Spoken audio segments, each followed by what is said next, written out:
Headline news most affecting Chilliwack this week. UFV comes out against racism in reaction to slurs aimed at Asian students on social media. The Vedder River Cleanup Society cancels September's event due to COVID-19.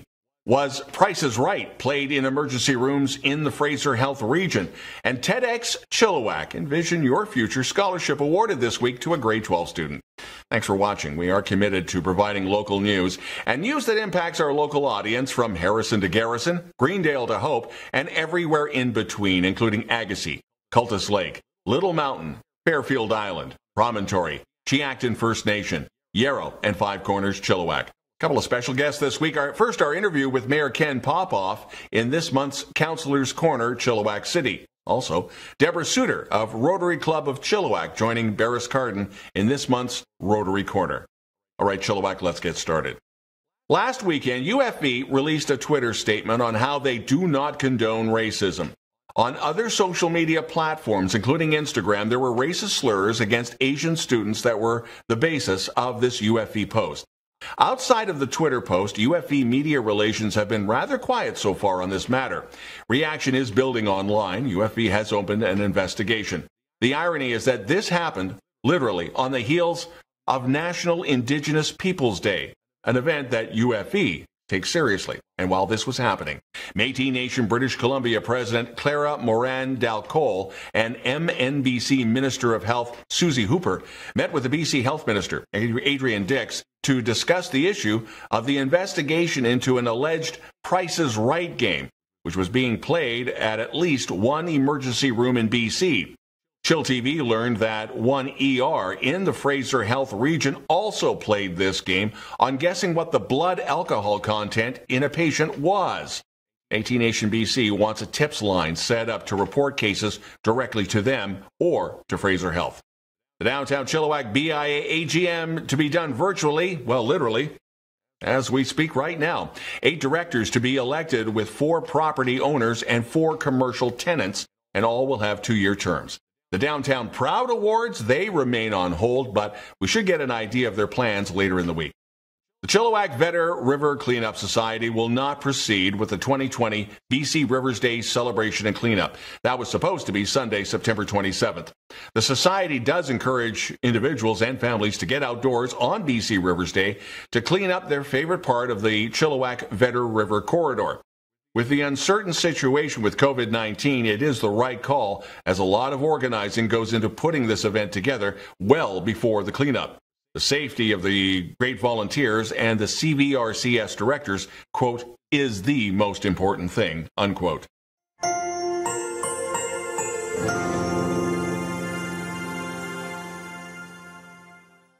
A team of fish biologists from the Ministry of Environment and Climate Change and from Thompson Rivers University is tackling the issue of invasive smallmouth bass in Cultus Lake. A number of bass have been tagged for research purposes. Now, if you catch one of these with a visible bright green or pink tag, return it live to the lake. Now, if you catch an untagged smallmouth bass, please remove the fish from the lake, record its size and the place and time the fish was caught, and then email that information to the Cultus Lake Park Board. Also note, there was no Cultus Lake Pike Minnow Derby this year. That was due to the COVID-19 pandemic restrictions on crowd size. That was supposed to have been on the Father's Day weekend. Construction crews started work this week on a $1.2 million project to build nearly 25 kilometers of new fencing along the Coquihalla south of Merritt that will keep travelers and wildlife safe. On average, there's approximately 160 wildlife-related vehicle accidents every year on Highway 5. 75% of them are with deer. The fencing will stand 4 feet high along the entire stretch. This Saturday from 9 to 4, Central Community Church is partnering with the Salvation Army Food Bank to host a drive-through food fundraiser for the local community food bank. And this year, due to COVID-19, the food bank has not only been serving more families than ever before, but many of their events and food drives have had to be canceled, meaning less resources and food for those in need. Central Community Church wants to help rally the community to lend a helping hand to an amazing organization that feeds and cares for hundreds of children, families, seniors, and homeless in need in Chilliwack, Agassiz, and Hope. BC Transit, the Fraser Valley Regional District, and the City of Chilliwack announcing the seasonal service change effective this Sunday. The summer service change providing customers with transportation to Cultus Lake Park in the summer. The change will include the reinstatement of Route 6, Cultus Lake, with service running until Labor Day. The route departs and returns from Vedder and Promontory to Cultus Lake Elementary School. Summer Sunday and holiday service on the Route 11, which is Agassiz-Harrison, that will also be in effect starting on Sunday. TEDxChilliwack Envision Your Future 2020 Award. The story this week, Ella Reedman presented with the third annual TEDxChilliwack Envision Your Future Scholarship Award. That was at the Envision Financial Branch in Garrison Crossing. The award for scholastic achievement funded by Envision Financial is normally presented to the recipient at TEDxChilliwack, and usually on stage in April to the recipient. But of course, TEDxChilliwack 2020 had to be postponed probably until next spring. Ella plans on furthering her studies at UVic with plans to ultimately pursue a law degree. Her immediate plans have been modified, though, also because of COVID-19 and the student housing situation at UVic. So she'll therefore start her studies in the fall at UFV. So congrats and good luck, Ella. And now our interview with Chilliwack Mayor Ken Popove in this week's Councillor's Corner, Chilliwack City. Don Lehn, chillTV News, and Councillor's Corner, Chilliwack with the Mayor Ken Popove. A lot of things to touch base on. First off, I guess you could call it the uncomfortable discussion, Ken. UFE is now dealing with online charges of racism. You've been rather outspoken about we've got to have this dialogue. How much pushback, feedback, concerns recently, since the Black Lives Matter situation in the States started, how much are you receiving at City Hall and into your inbox? Well, it's a good question, Don. I'm actually receiving quite a bit, and yeah, the hard conversations have started a few months back, and this was born from the painted sidewalk issue that was brought forward. That we decided to take a different turn with that. I initiated a committee, inclusivity, diversity, and accessibility, and it's populated with a whole host of folks that have some interest and are working on it. So we've sort of had a bit, like a jump start, if you will, to have these conversations. And yes, they are awkward conversations, but there's no room for racism here in Chilliwack. Diversity is our strength. And we will all work together with this. I would assume people like David Jimmy and Ernie Cray, Louis DeJagger, they're all involved in those conversations? Not so much those three that you just mentioned, but Chief Derek Epp is there. There's a couple other First Nations folks that sit at the table as well. But I am in conversation with David, and that's a collaboration that I've been working on for many years, and we are incrementally moving closer together to work together more. And I think that's very important for our community. Another touchy subject, one of those conversations, is the homeless situation. The homeless count, has it been concluded? I did see in my neighborhood a couple of people with their iPads making notes and such. Where do we stand with that? Have we got... do we have numbers now, or yes, is that still down the yes, we do. It did climb 331, I think the number was. From the last count was 271, but almost 100 of those are in our 2 supportive housing units. Okay. So you can pretty much minus that 100 out of there, and those are all Chilliwack people. So we are making a very big dent in the issue. There's one more unit coming, and it's something that we can't solve, but we can manage, and I'm proud of how we've managed it. The city app, I know that there are a few wireheads within City Hall that are very happy because they put a lot of work into this. In a nutshell, what can we access? And I would think it'd be a ton of stuff. Well, I first tip my hat off to the IT staff. They did a great job putting this thing together. if you go on our city site and well, actually, if you download it off of Google Apps, now I'm not a techie guy, so you can kind of fill in the blanks. Download it on something like this. But, you know, potholes, you know, if there's a dead animal, any kind of issues that are connected to the city, opposed to sending me an email, then I have to shoot it up the ladder. It goes straight to either operations or to communications. It's a cool app. I recommend everybody download it and use it if you need to use it. I foresee us moving more and more virtually as days and weeks and months go by, because it's just the convenience and the rapid way that we can deal with issues that come up. It's almost like a rite of passage to have a bonfire after you graduate and you head down to the river.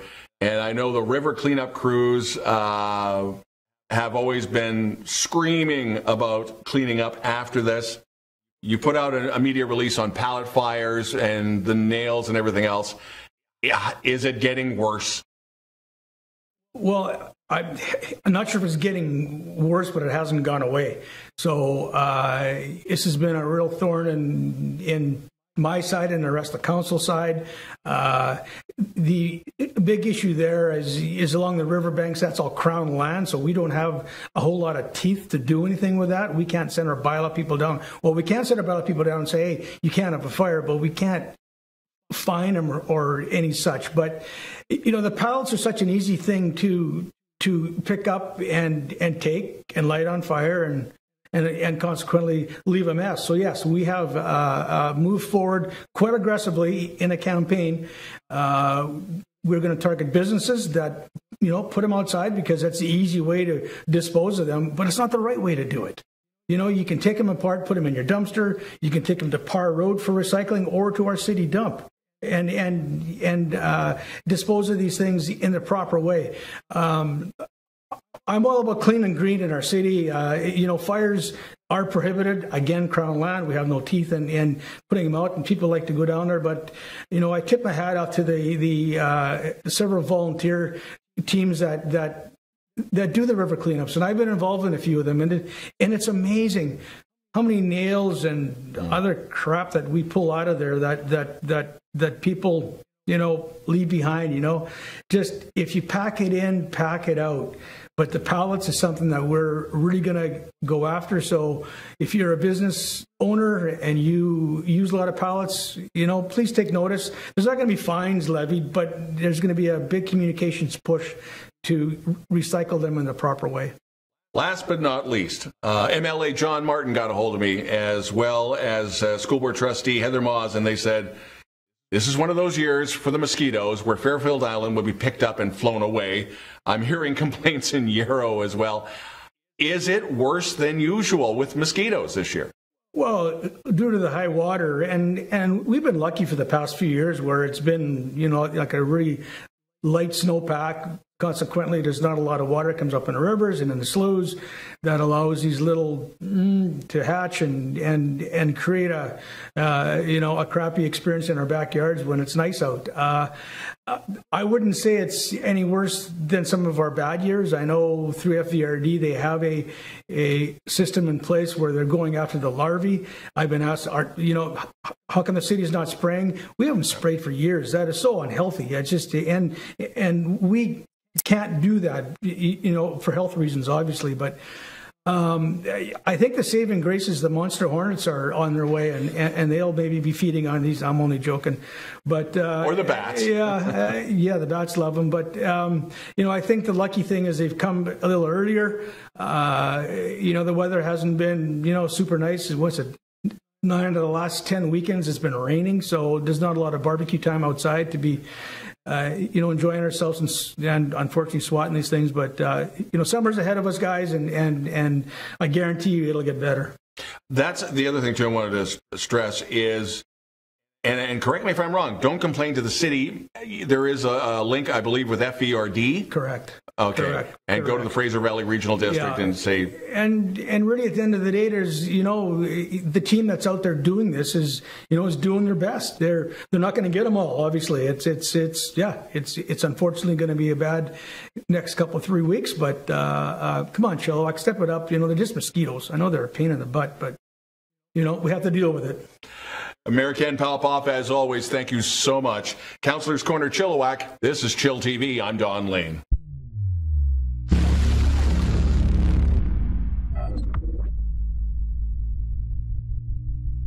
Weight rooms in the Chilliwack Landing and GM Leisure Centers will reopen by appointment only starting Monday, June 29th.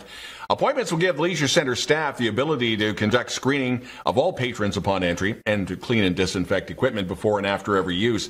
Furthermore, this will keep the number of people using the facility at the same time to a maximum of 25, excluding staff. Pac West announcing that Conference League competition in the fall of 2020 in men's and women's soccer, basketball, volleyball, and golf have been canceled. Pac West is hopeful they'll be able to restart the Conference League championships, or at least competition, in January of 2021 with a modified schedule.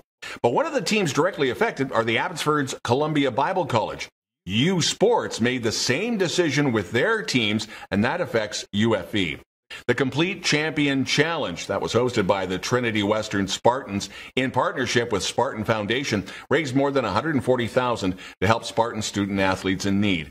Coaches and staff cycled 100 kilometers or ran 30 clicks, while Spartan student athletes competed in a variety of sporting challenges all over the world, and that was throughout the day. The event raised $100,000 through crowdfunding, an additional $40,000 with the help of key donors and sponsors.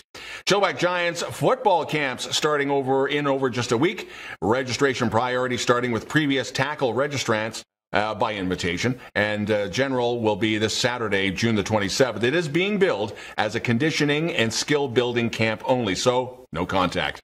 And now Barris Carden with Debora Soutar in Rotary Corner.